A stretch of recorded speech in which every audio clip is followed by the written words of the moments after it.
Welcome to Discover Indie Film. I'm Jeff Howard, and this is honestly a really special podcast for me because I have filmmaker Leo Berkeley with me. Hi, Leo. Yeah, hi, Jeff. It's so fun to meet you this way. We are on Zoom because if people cannot quite tell, you're down in Australia and I'm in Los Angeles. Right. So we couldn't just meet up and record this. And even more especially, you were the writer, director, producer, and sole cast member of the film Dark Matter, a short film. And I'm about to name all the festivals and awards that I'm associated with. I know there's actually more festivals and awards, but I first got to see your film as part of Film Invasion Los Angeles 2025. You submitted it, and wonderful film. Our jury loved it, and to prove how much they liked it, Dark Matter won the award, the Filmmakers Award for Outstanding Originality in a Drama. Also, the Filmmakers Award for Outstanding Cinematography in a Drama, and that was for Ptolemy Colvener, who actually I did get to meet. I believe, was it Ptolemy and your daughter who made it out to Los Angeles? Yeah, that's right. They came to the festival.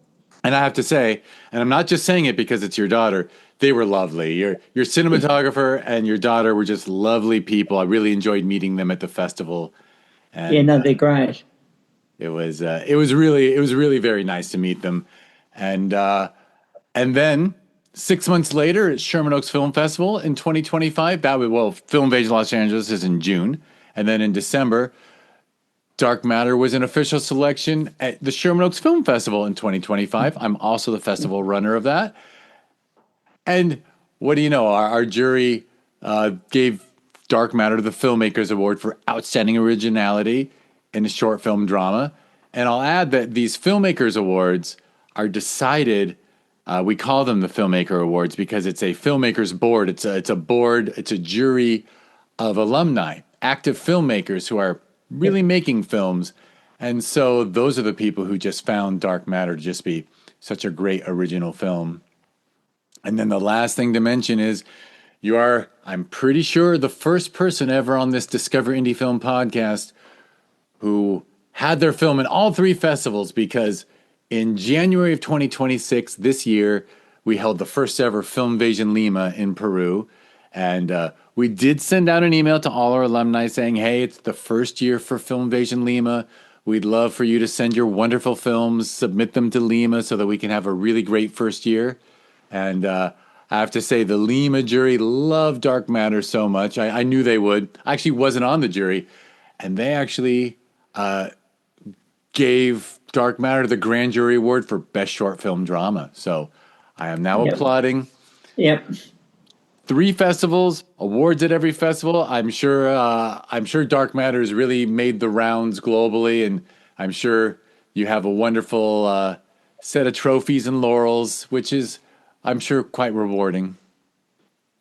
Yeah, for sure. I mean, it's probably the film I've made that's had the most success. Maybe competing with the feature film I made, Holidays on the Riviera, which also sort of had a lot of festival success. But it's been great. Because it just started off as a very simple little film, and I didn't have sort of great plans for it. I just sort of wanted to get it made. But it was one of those projects where everything just sort of fell into place. And, Ptolemy had a really big contribution in lifting it up, beyond just a basic sort of production, because he did the cinematography and the editing. And he did a lot of green screen work toward the end of the film, which he did a fantastic job on. His contribution was a really big part of it. Yeah, I have to say that I remember it was either I did sneak into the theater during your Q&A, and I recall either someone asked during the Q&A or was actually I was standing there in the theater when someone walked up to Ptolemy, but they said my favorite shot in that film was where the chair you're in is rotating and the camera rotates with you. And it's this, they praise the shot, and Ptolemy just looked at this person and said, "I worked so hard on that shot. Thank you so much for noticing." Because originally I didn't like the idea. Like, he had to talk me into it. Oh, he did? Yeah. Because I wasn't sure it fitted into the style I wanted. But, yeah, lots of people really love it. I mean, I guess if you're in a wheelchair, you don't realise how unusual it looks. Because I tilt the wheelchair back into a kind of horizontal position like 10 times a day. Right. So, it's just a normal part of your day. Yeah, there's no novelty in it. But, yeah, for other people, they look at it and, yeah, it looks like I'm an astronaut or something. I admit, just when you said that, it popped in my head that it almost does have a Stanley Kubrick 2001 feel with the slow turn. Yeah. So I get why Ptolemy wanted to get that shot. And like any great director, you allowed you what's the term? You placated your DP and said, "Okay, I'll throw you a bone, and if I don't like it, we won't include it." Yeah, and he was absolutely right. That's great. That's great. Well, as I warned you on this podcast, I always like to get to know people a little better, because the whole purpose of the podcast really is to allow filmmakers to talk about themselves and their work a little longer than we normally get to at the festival. And of course, also this podcast is just wonderful for the people who can't travel to the festival, because, we accept films from all around the world, and Lord knows we rarely, when we do make a film from Australia or Europe or China in official selection, we're always aware that we don't expect the person to travel. And when people do, we're like, "Oh my God, how wonderful." But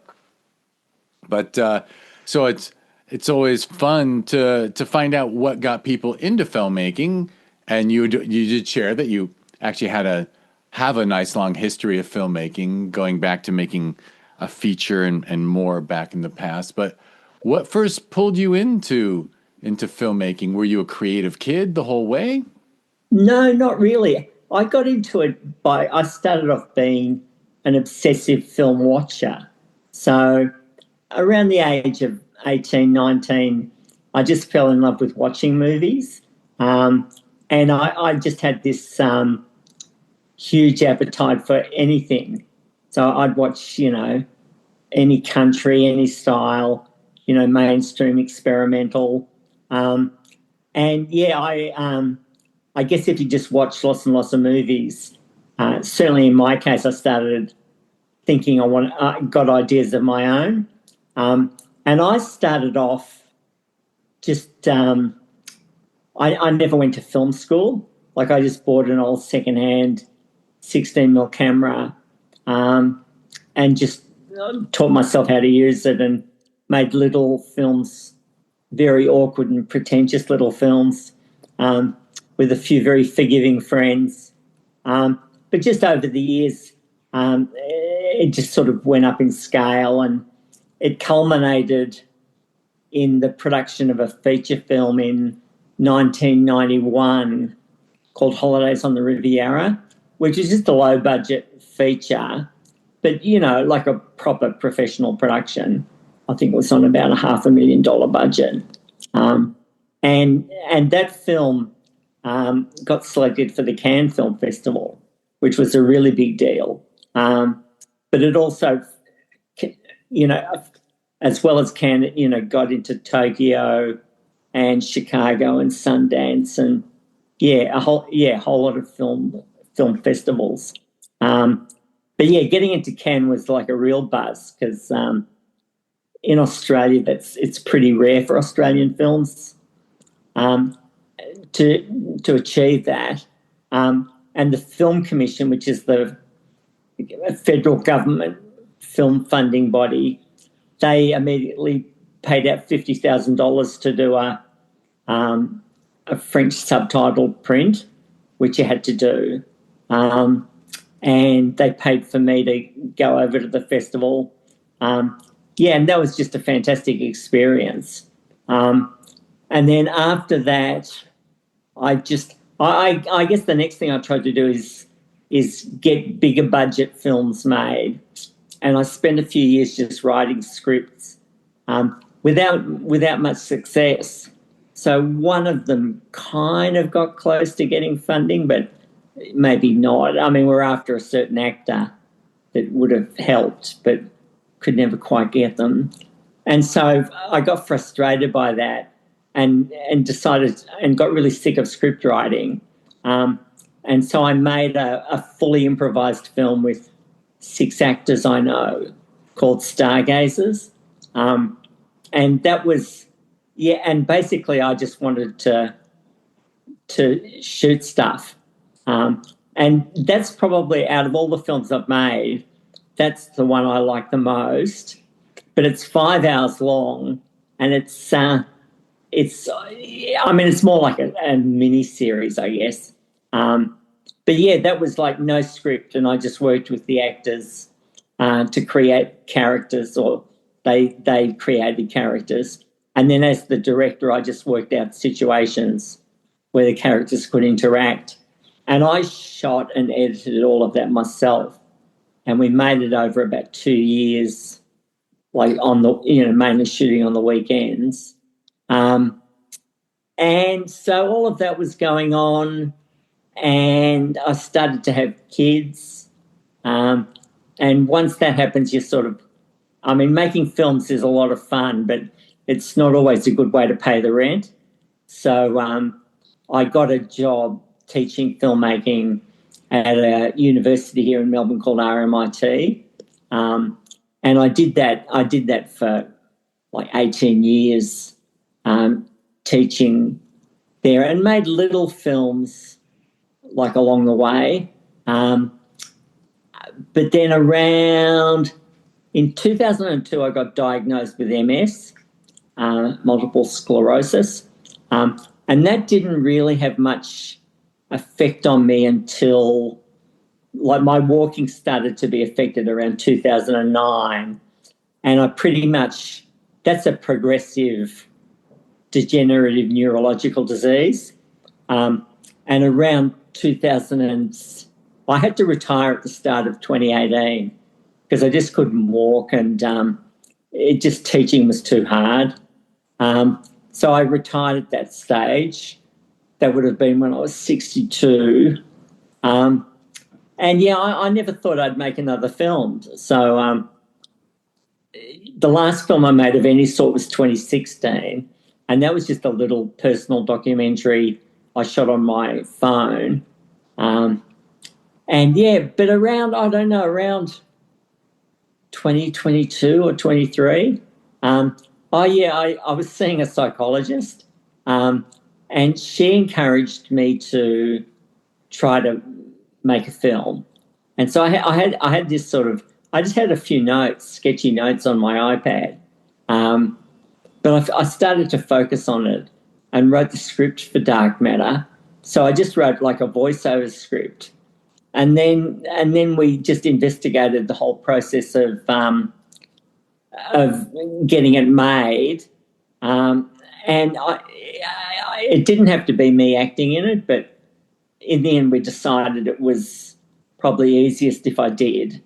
But yeah, the total number of people in front of and behind the camera with Dark Matter was 9. And I think they were all friends of my daughters. So I've got 4 daughters, and 3 of them worked on Dark Matter. But Ptolemy, the cinematographer, is the best friend of one of my daughters, Ella, and the woman who did the music for the film, which I think is a really big part of it succeeding, Isabel. She's a really good friend of my daughter Rachel's. And some of the cast were friends of my daughter Juliet. And they all helped in different ways. It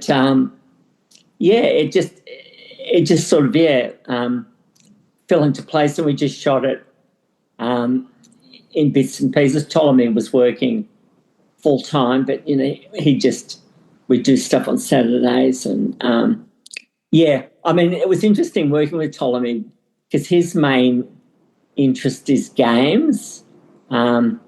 He does a lot of work with games. and he works, I think, in an animation studio. So he's really used to things being very thoroughly planned. But I'm the opposite, because of my experience with improvisation.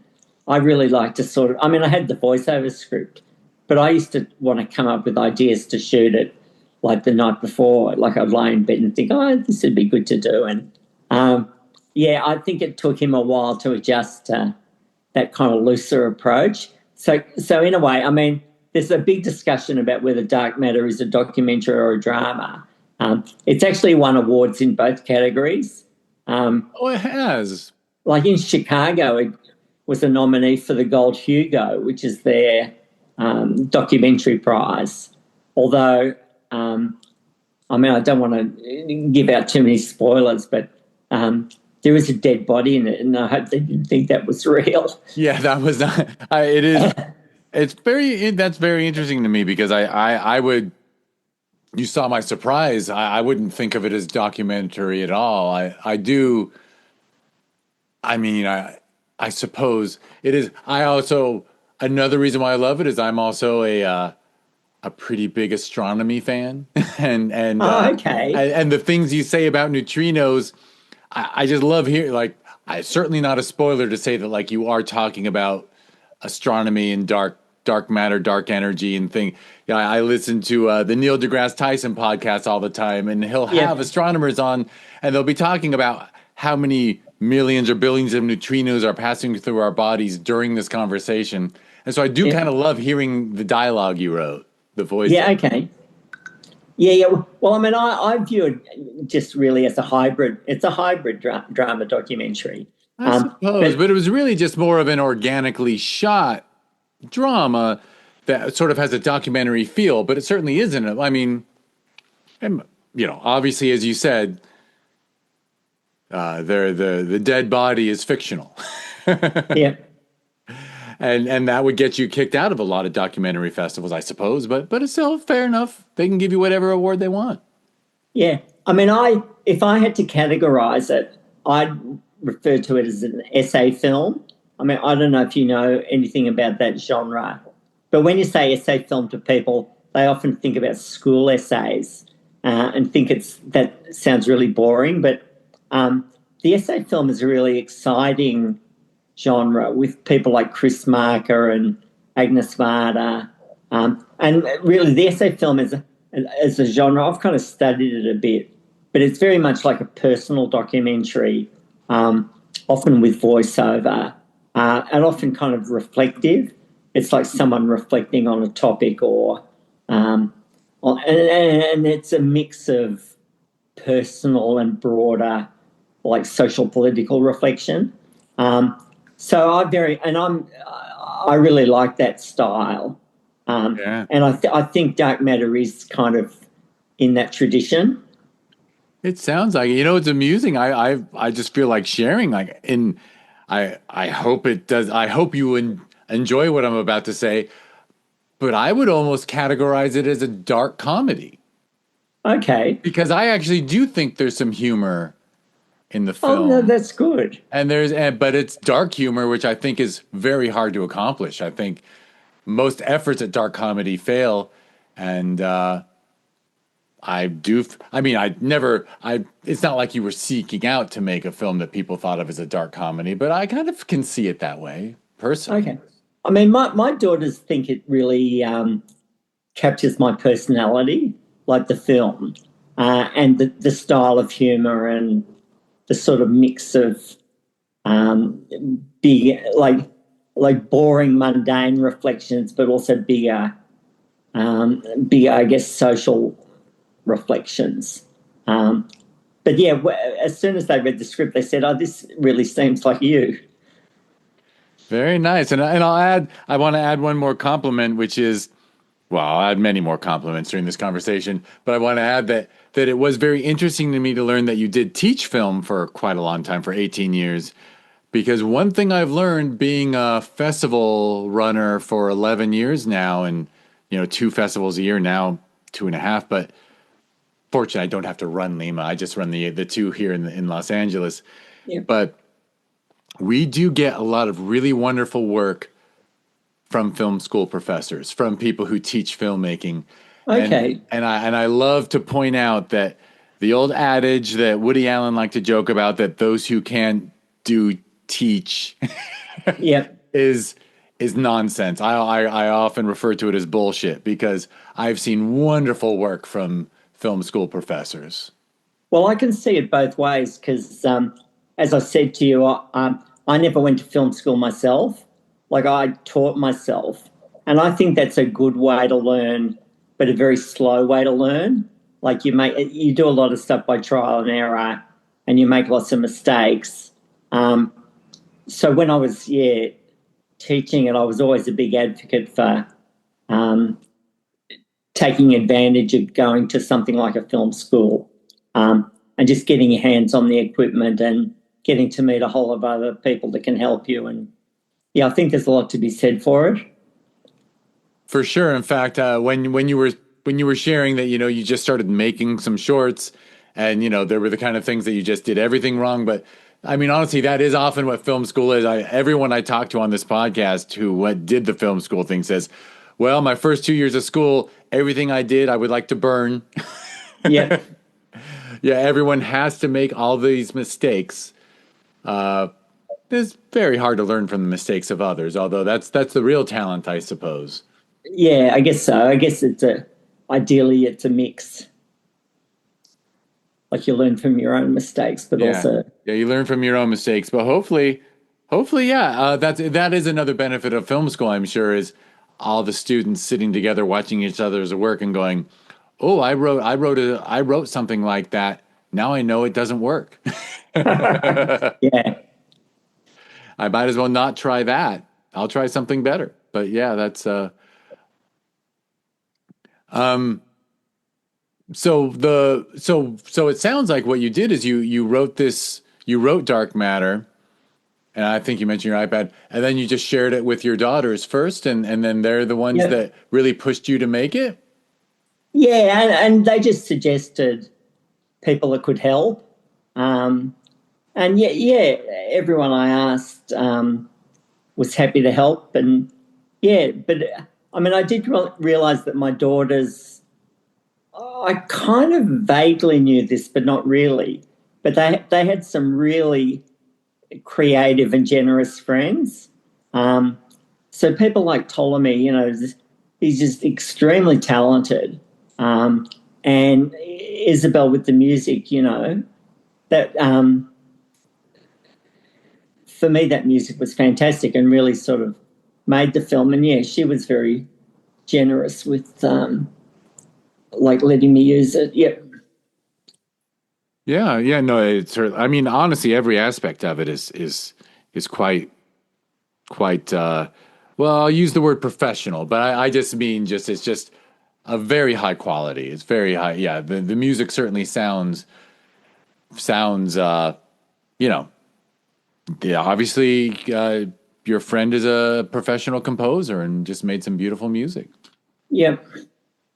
And she plays the flute too, and very nice. So she was the flute. It also sounds like your daughters almost en masse almost deserve executive producer credit. They're the one you. Well, that's right. You might have sat back and said, "All right, I wrote this. That's enough." Yeah. Well, that might be the next one, but yeah. Yeah.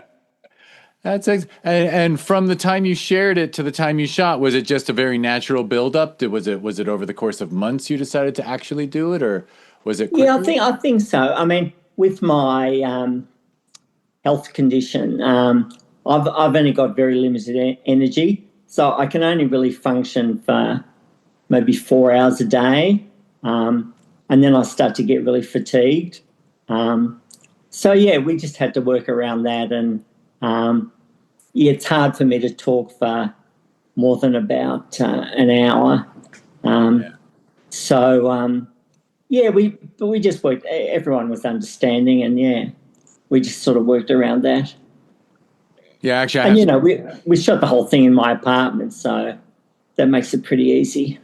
Yeah, and for sure. I mean, you just they'd come over and you'd get some work done, and then you'd say cut and say, all right, everyone can leave now. Yeah. And this was the first film. I've made a lot of films over, 30, 40 years. And this is the first film I made that I didn't edit myself. So I've always been really into editing. And even the feature film I made, I cut it myself. So, yeah, it was a bit of a step for me to let Ptolemy edit it. But, yeah, we'd basically just, he'd have a go, and then he'd bring his laptop over and we'd fine-tune it. But, I have pretty strong views on how I want things to be paced. Excuse me. But, yeah, he'd sort of take a couple of frames off here or lengthen that shot a bit. And, yeah, in the end, I was more than happy with how it was cut. Yeah, that's excellent. That's excellent. Yeah, I was going to share that a good friend of mine we've been friends around 45 years, and his sister-in-law has had MS for quite a long time, actually. And so, yeah, I'm familiar with she can participate, but there's a time limit. There's a time limit Yep. to what you can cram into a day. So you just had to be smart about the planning, I'm sure. Yep. Excellent. And did it, after sending it out there, did it, you made a joke about, maybe the next one you'll just write and not do, but did it, did it just make you feel connected to filmmaking again? Did it make you want to do more? Yeah, well, sure. It's great to make something that seemed to resonate with so many different people. Sorry, I better just drink something. Yeah, no problem. Yeah, it was great to make something that resonated with so many people. And, I put a lot of effort into submitting it to film festivals. It had a really good success rate. For sure. Well, and you're familiar with that because it is. I suppose I should talk about a little. I should ask. Well, I won't ask too much more about Holidays on the River Yarra, but I mean, what an experience to just travel the world with a feature film, and hit festivals like Cannes and Sundance. Yeah, well, Cannes was amazing because when you're over there, they treat directors like royalty. And they basically, I had my own sort of, the directors had their own lounge where you could get a glass of champagne anytime you liked. And they sort of said, if you want to meet anyone or you want to see any film, just let us know and we'll try and organise it. And, it was a really amazing experience. That's wonderful. And the screenings it had 2 screenings, one to a cinema of about 800 people and one to about 1,000. And most of the audience are kind of the world's sort of film critic or, film media people. That was a really big experience. Sounds like it, and that's excellent. I suppose that anytime any film school students gave you a little trouble, you could just say, "Well, you realize I have been on the red carpets of Cannes, so you should really listen to me." Yeah. Well, I think they knew. So they knew. Yeah, that's excellent. That's excellent. Anything else we should cover? I know that Dark Matter, is it, are you planning on sharing it online sometime? Yes, probably within a couple of weeks. It's kind of finished its film festival run now, and there's just one more festival where the notification date is at the start of April. But after that, I'm just going to make it freely available on my website, which is leoberkeley.com. You can watch all of my films there for free. including the 5-hour improvised one. Oh, excellent. Yeah, when you mentioned that and you said it could be broken up I mean, that is one of the funny things going on in our new world with streaming, right? Is that people say, "Oh, I don't want to watch a feature film."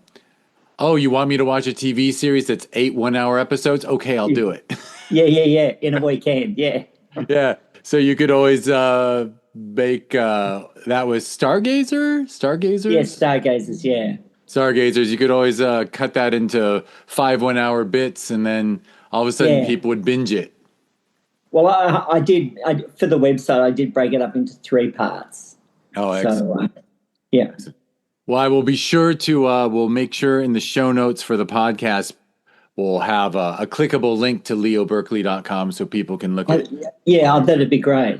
Yeah. We'll put in that link, and that is a nice thing about the festival circuit is such a structured thing with all the festivals being annual that someone can pretty much just do one year. And then you can share it with the world online and not worry about those. I know that some festivals are very not selective. They're very, very strict about not including films in their festival if they're available online. Amusingly, our festivals, we go, "Oh, your film's on YouTube? We're pretty sure that your film being on a 65-foot screen in a nice theater." Yeah. Your friends and family, if they would like to support you, will still come out because they could watch it on YouTube, but I'm sure they'd rather watch it in a theater. Yeah, it's a different experience. It's so different. It is. I mean, I understand why festivals have that strict rule, but we just don't. We don't see the point. Yeah. I'm with you, but yeah. Yeah. Well, that's great. Well, it was so fun to talk to you, and I know we're going to keep talking because we'll stop recording briefly, and then we'll record your. What I didn't warn you, I forgot to tell you before we started recording is that 4 questions. We actually we make it a separate podcast, so I'll just stop. Okay. And everybody listening, the podcast after this one in the Discover Indie Film podcast feed will be Leo answering what I jokingly call the Discover Indie Film 4 questions, which is just 3 films you love, an underrated film, an overrated film, and a lesser known film for people to seek out. It's always fun when it's someone who's taught filmmaking because I'm sure you've seen quite a few films. Yeah, that is true. I've seen a lot of films. And could be quite opinionated and it always reminds me of there's a lot. There's so much I haven't seen. Yeah. But that honestly that keeps growing exponentially because, heck, I'm probably not too far from you in age, and I wasn't aware of all the cinema coming out of Korea till much later. I missed out on the whole Korean cinema thing, and all of a sudden I have young people telling me, "Oh, there's about 50 films you got to watch from Korea, at least maybe 50 to 100." I'm like, how much time do you think I have? Yeah. Well, because partly because of my health, but I don't watch as many films anymore. But I've seen a huge number of films when I was younger. So a lot of my favourite films are, classics, from the 40s, 50s, 60s, 70s, but less so the really recent ones. Yeah. Same with me. All right. Well, let me wrap it up so that we can get on to our next episode. But first, thank you, Leo, so much for taking the time and hopping on from Australia. And everybody listening, if you want to learn, well, first of all, check the clickable link so that you can look at Leo Berkeley's films at leoberkeley.com. Most people should know how to spell your name, but who knows? But it'll be a clickable link for those. But if someone needs to type in Leo Berkeley themselves, Berkeley is Berkeley, just like the town in Northern California where we have a very famous university. What can I say? That's right. I'm sure that town was founded by someone with the last name Berkeley who came out of the UK. You are listening to the Discover Indie Film podcast. If you want to learn more about this podcast where we talk to filmmakers who are on the festival circuit, just go to discoverindiefilm.com. On social media, it's always at DIFwins. And if you go to discoverindiefilm.org, that is the nonprofit that runs 2 film festivals in the Los Angeles area. We run Film Invasion Los Angeles in the summer and Sherman Oaks Film Festival in the winter. And I always call those two. And so you can learn all about those two if you go to discoverindiefilm.org. And as I mentioned, Leo's film also played at Film Invasion Lima because Sherman Oaks Film Festival and Film Invasion LA, I always called them sister festivals. And now they have a cousin in South America, which was really fun. And it was really delightful and rewarding to meet a team. It was actually a pair of filmmakers were in the year before, Sherman Oaks Film Festival 2024, a pair of filmmakers from Lima, Peru were at Film Invasion Los Angeles and they said, we wish we had something like this in Lima. Okay. And I said, well, and I won't name all the cities, but many cities, people had said to me, hey, can we do a Film Invasion? I'd be like, sure, this is all the work it takes. And then they'd say, no, thank you. So this was the first team that wanted to really do it. So thank you so much, Chevy and Pilar. You two were wonderful, and wonderful words about Film Invasion Lima were said. And there will be a second one next year in 2027. So there we go. All right. I'll thank you one last time, Leo. Yep. Thanks, Jeff. And thank you, everyone, for listening.